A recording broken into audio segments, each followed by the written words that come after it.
Howdy, it's a brisk Oregon day, and my objective today is to focus on working on my bus.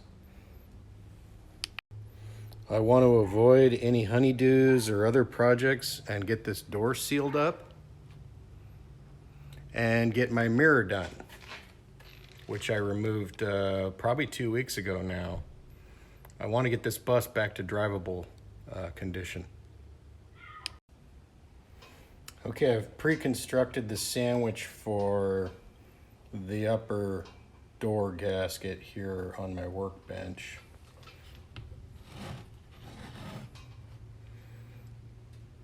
And you can see that black metal shim hiding under there, painted to match.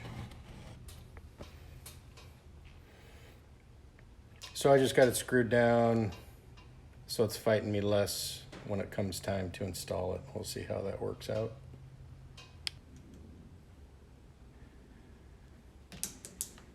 Yeah, I think the piece of metal I made to back it's too long to fit up in there with the track installed on the front.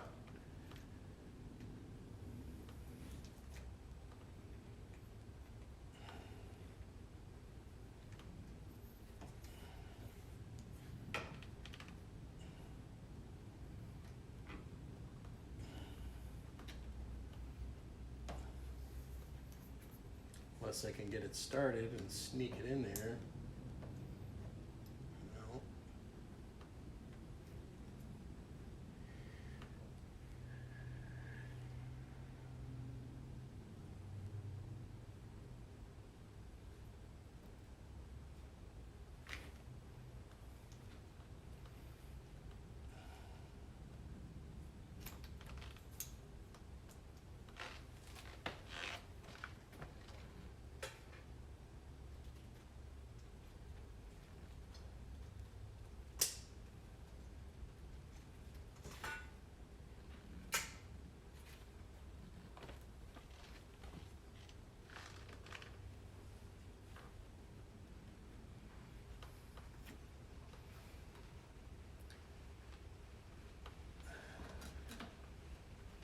The last time I test fit this piece, it did not have the front track on.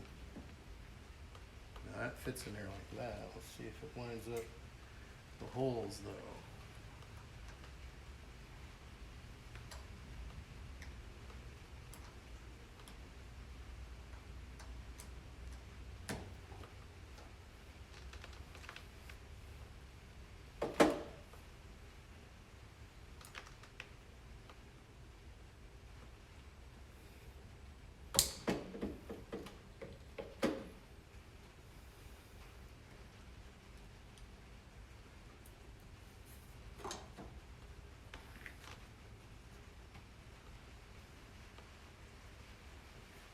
Nope.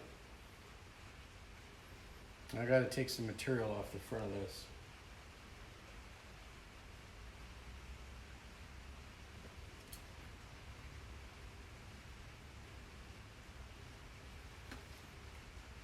Probably like a 1/16 of an inch, but I'll probably go like more than 1/8. And then I gotta shoot it with a little paint, so I'll have to come back to this part of the project after that dries.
I know it's not totally necessary to paint it, but you know, it's aluminum, but I don't know, I already went to the trouble to paint the whole thing, and it's probably going to be up against steel there. Not sure, haven't stuck a magnet on it, but most of the bus is aluminum, but a lot of the stuff around the front windows and whatnot is steel, so because that's such a large opening, I wouldn't be surprised if that's steel. Dissimilar metal corrosion's a bad thing, so that's why I paint it. Okay, I already completed screwing down this section up here last weekend. I'm just going to work my way down the rest of the door here with these screws. I've got this track partially secured just to kind of hold it in place with a few screws, and I've got to work from here down the rest of the way. And I'm going to be using a scratch awl, to position it as I go, to position the rubber in the holes and, you know, line up the hole behind it, poke a hole in the rubber as I go.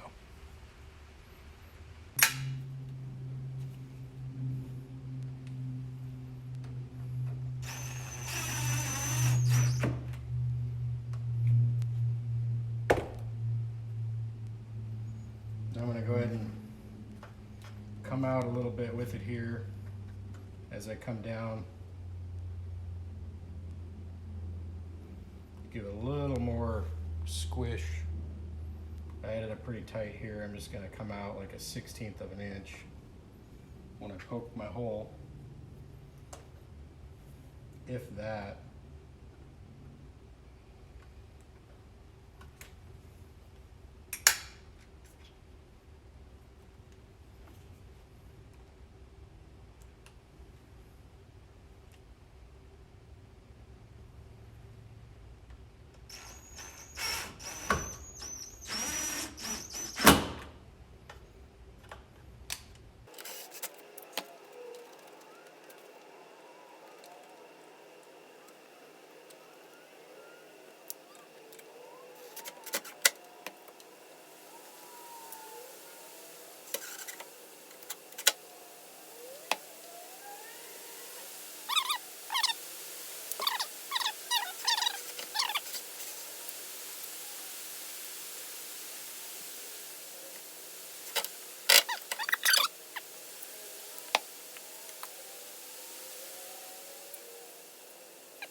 Nice. These DeWalt adapter packs, from the old style to the new style of battery, they will drain your goddamn battery down. If you leave it on there, there's something about this adapter pack that sucks the juice out of the battery. There's no excuse for this battery to be dead except for that adapter. Somebody should do a class action against DeWalt and get a refund or new battery packs or something for everybody that's gotten screwed by these guys. I gotta go get a different battery.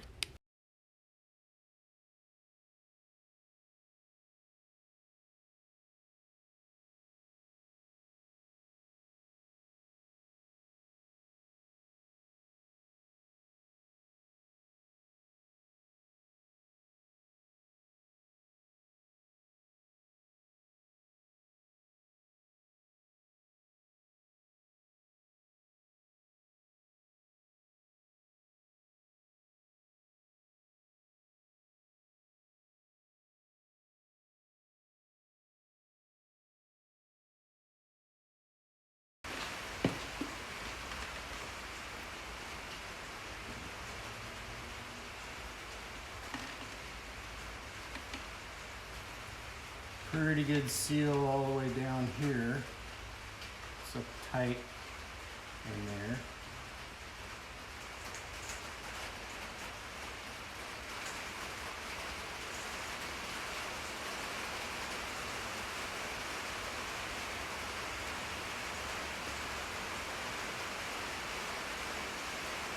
Sorry about the rain.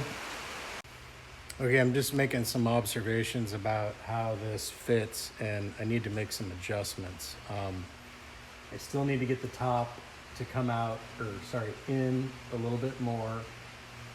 And in the middle here, it's really tight where this door changes direction, you know, from being angled up here to going straight down. And I'm gonna see if I can pull that in tight there to help it a bit.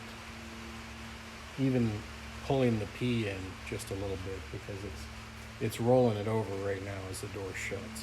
So let's see.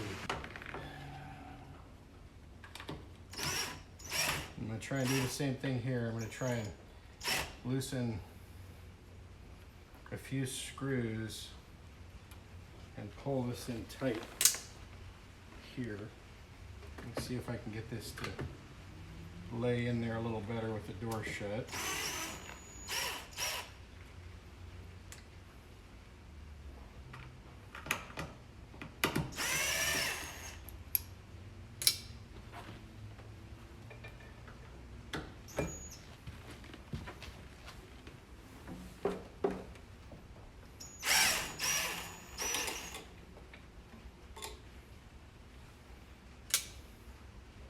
Just right through this area where it transitions.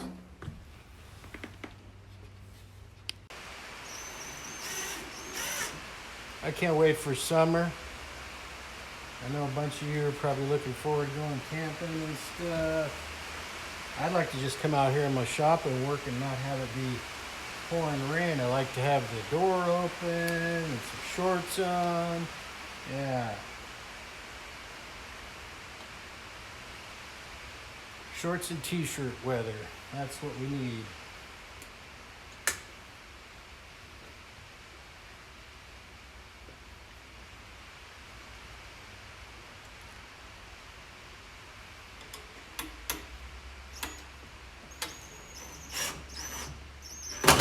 Oh, I think I got the angle right on that one. Come on. There we go.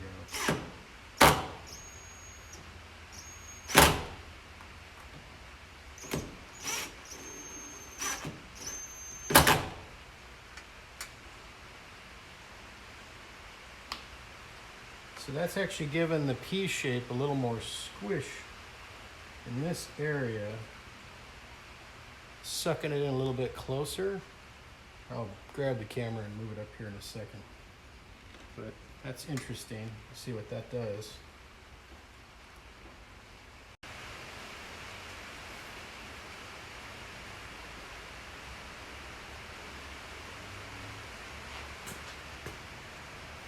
So I've got the door just slightly ajar right now so I can look at the fit.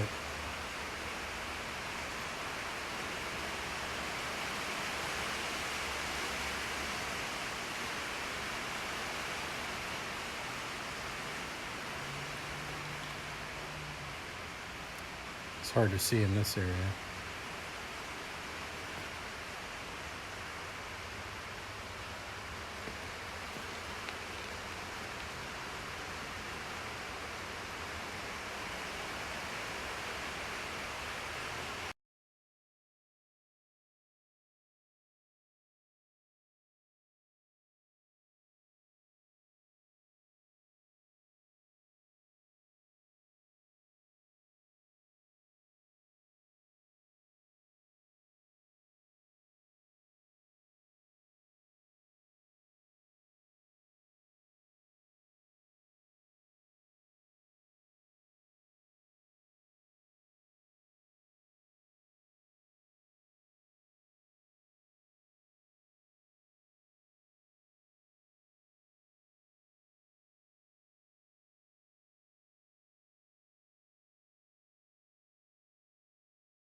Okay, I've been fiddling around with this thing for about an hour trying to fine tune things, and I thought I'd just stop and do a little review of what I'm observing. First, I had to trim some of the rubber on each of these corners where it kind of overlapped with the other rubber. I moved some of this inboard down in that area there.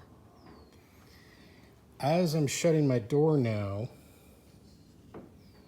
you know, right about here, it's getting pretty tight. And mostly I think that's due to the rubber in this area of the door, just right past where, you know, it angles and it starts going straight down in that area there. That section of rubber in there is fairly tight, and it's rolling over. It's kind of, I'm not sure how to describe it. It's hard to see, but I believe it's sealing up quite tight. But basically, as the door closes, the P-shaped rubber in there is kind of rolling back on itself. So when I go to shut this door, you know, it's coming up on some resistance there. I can shut it, but as you'll notice, I don't have this attached on the other side. It's not sandwiched right now, so there's nothing holding it except the two screws on the inboard side here. But as you can see, this is under some pressure here. And this has been an ongoing issue. This is not necessarily a new issue. Sometimes the door is difficult to lock. I hate this lock, by the way. This is an old Bargeman lock, and I rebuilt it because there's an existing hole and everything there that, you know, that works with everything that's going on, the strike and the inboard and outboard hole, and I didn't want to have to redesign that to fit some other lock and deal with paint and whatever else. And so I found another one on eBay that I used as a parts handle and rebuilt this thing. But when there's tension on it like that, it doesn't want to lock properly. You kind of have to push on the door to get the lock to operate. So that's just going to exacerbate that issue now that the seals are tight and the door is making a proper seal. Really what these doors need, I think, is they need to keep the original driver's door handle operating mechanism intact. Somebody's removed that off of this bus, and I wish it was still here because they're cool, number one, and number two, they can pull the door shut quite nicely. Now the bus I had before this was a 4107, and the mechanism had also been removed on that bus. And what somebody did that was really cool is they put in a pneumatic mechanism, air-operated mechanism, that you could shut the door with. Didn't work to open the door, just shut it. And it was kind of handy because, you know, there was a time when I was running down the road and the door flew open, and I was able just to flip this lever, and the, yeah, this was on the highway too, by the way. I was able to flip the lever and it sucked the door shut nice and tight. And yeah, so maybe I'll figure out if I can put a pneumatic mechanism in this thing or something. I don't know, but it's kind of where we're at. Oh, so up here on the top, this is this needs a little more work up here because the rubber needs to come out some more here. So I need to unscrew that and shift it out and get it tighter there. Another issue I noticed is over here on this side. This is nice and tight here, but as I come up, it's fairly loose, and up in here it's not making really good contact at all. There's a gap there. So I'm contemplating what I'm going to do about that.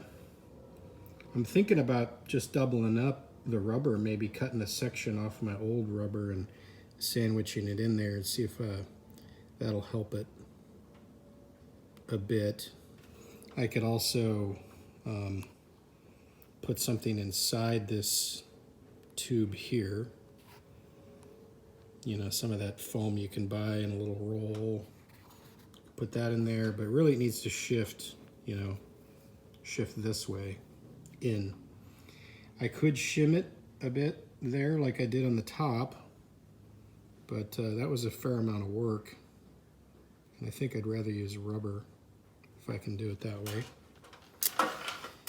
So definitely, you know, I spent some time here, an hour probably so far, just fine tuning and fitting things and doing a little trimming in various places.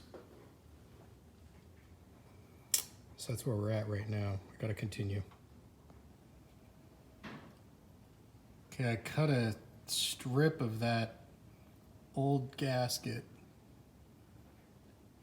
and laid it in behind there. I originally tried doing the whole thing, like the whole width of it, I guess you could say, the inside and the outside section, but that was too much. And basically what I did is I cut about 1/8 of an inch of the portion that goes underneath that metal retainer there,